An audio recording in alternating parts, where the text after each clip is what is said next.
Adilabad BJP నాయకులు కంది శ్రీనివాసరెడ్డి పేదల ఆకలి తీర్చాలన్న మంచి మనసుతో ప్రారంభించిన నిత్యాన్నదాన కార్యక్రమం నిర్విరామంగా కొనసాగుతుంది. నిత్యం వందలాదిగా తరలివస్తున్న వారి ఆకలి తీరుస్తూ కంది శ్రీనివాసరెడ్డి ప్రజా సేవా భవన్ అన్నపూర్ణ భవన్ గా విరాజిల్లుతోంది. ప్రతి ఒక్కరూ సంతృప్తి వ్యక్తం చేస్తూ ఏ నాయకుడు ఇలా రోజు భోజనం పెట్టలేదని ఈ బృహత్తర కార్యక్రమానికి శ్రీకారం చుట్టిన కంది శ్రీనివాసరెడ్డి నిండు నూరేళ్లు చల్లగా ఉండాలని దీవెనలు అందిస్తున్నారు. రాజకీయంగా మరింత ఎత్తుకు ఎదగాలని ఆకాంక్షిస్తున్నారు.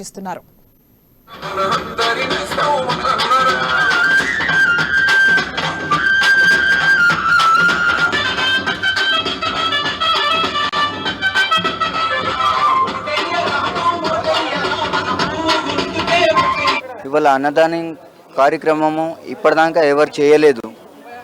ఇవాళ అతను చేస్తున్నాడు. ఇప్పటిదాకా ఈ ఆదిలాబాద్ జిల్లాలో ఎవరు చేయలేరు. అతను చేస్తున్నాడు. అతనికి బీజేపీ తరపు నుండి ఒక ఎమ్మెల్యే టికెట్ కానీ ఏమన్నా ఏదైనా ఒకటి టికెట్ ఇవ్వగలనని మేము అందరం కలిసి మేము చెప్తున్నాం. బీజేపీ తరపు నుంచి టికెట్ అతనికి ఇస్తే గిట పక్కా మేము గెలిపించుకుంటామని మేము అందరం కలిసి మేము చెప్పదలుచుకుంటాం.